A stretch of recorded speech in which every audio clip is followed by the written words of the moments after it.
It is week 2, and it is time to adjust the difficulty tier list. So this tier list is all about which characters' kits are the most difficult to master and to make use of. So we have Toga at the top, and I'm still really happy with that because Toga's kit does require some insane skill, because to use Toga, you have to know how to use every single character in the game. She's kind of our baseline for the most hard character in the game to master. Now, having said that, there are definitely some changes I need to make to this tier list since week 1, because I think personally I've gotten a better grasp of which characters are harder and which characters are easier, as well as the comments yelling at me that I made some dumb decisions with this tier list. So let's go ahead and move some people around. So the very first one we're going to move is Bakugou.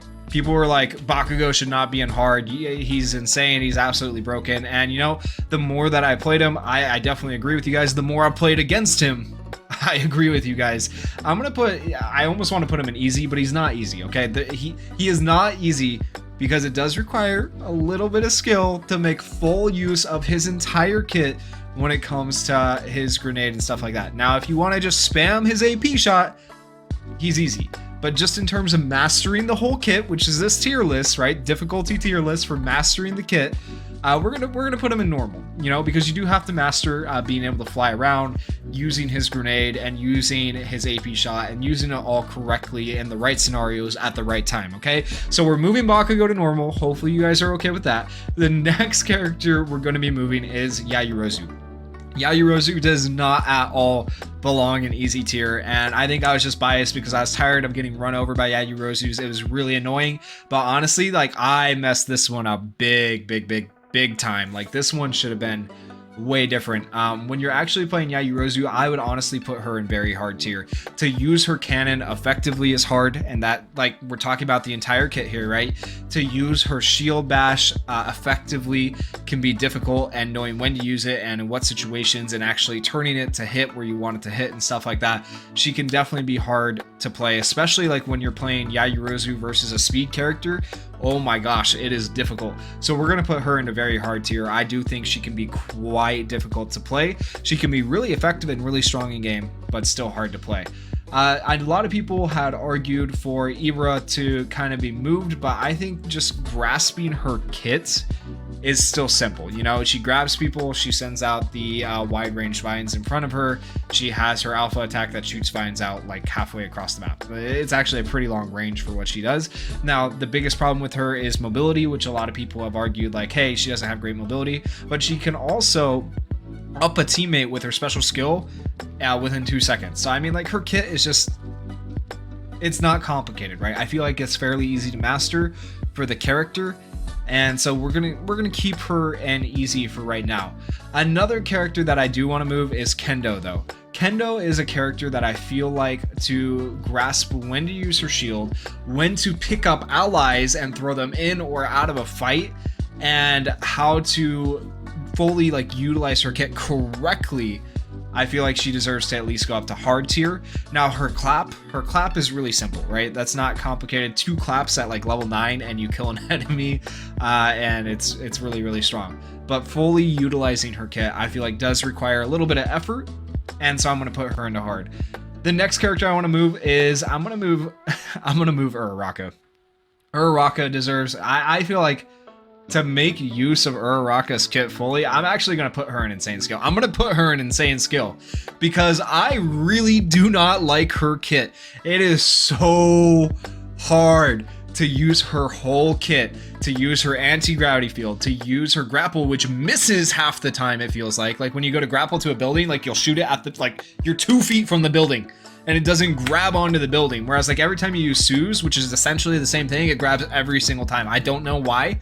Let me know if you guys experience that too, but like, I feel like to use Uraraka effectively, it takes a lot of skill. So I'm going to put her into insane skill because just using everything together, it's difficult. It's honestly difficult.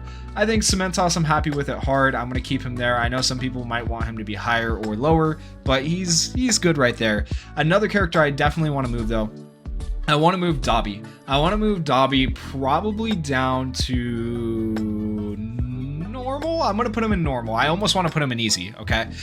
The reason I'm going to put him in normal, yes, his alpha attack does kind of auto-track people, and he can be really strong. And he just puts fire down around him and he lays traps. Like, that's pretty simple, right? But what a lot of people don't grasp or fail to grasp when they start playing Dobby is that his fire ring that he puts around him can actually block out incoming projectiles and attacks, okay? And people don't realize that. They can also use that part of the kit for protecting themselves while reviving an ally, which is really good. A lot of people also miss the fact that they can use their special skill to get enemies off them when they're trying to finish them. A lot of people miss just simple things with Dobby. So I'm going to put him in a normal tier because you do have to kind of understand. It takes a little bit of understanding and playing the character to get into the character and understand their kit. Last but not least, I think Todoroki is probably going to move down to normal as well. I think he deserves normal. He's not as hard to position and play as like Kendo and Cementos, I would argue. And so I think he has pretty solid damage, similar to Bakugou, for the reason I'm moving Todoroki down. And I think he's normal to learn how to play. You do have to learn when to use your ice wall effectively, when to use your dash to freeze enemies or to run away and whatnot. But overall, his kit's not all that complicated and he does really solid damage.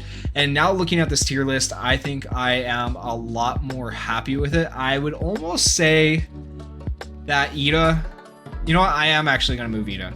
I'm going to also move Ida to insane skill. I feel like Ida, to fully combo and make use, like you see those Idas flying around the map, they don't touch the ground. it takes a bit of skill, and then to know when to use your ability to run away versus when not to use your ability to run away because you get tired at the end of running. It does take knowledge and a little bit of foresight, and so I feel comfortable putting Ida into insane skill.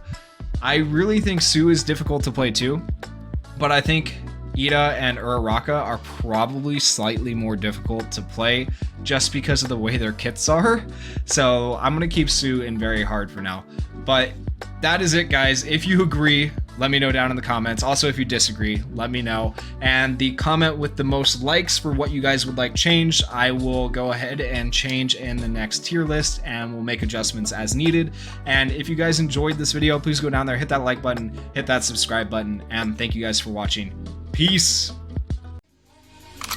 Can anybody out there, yeah.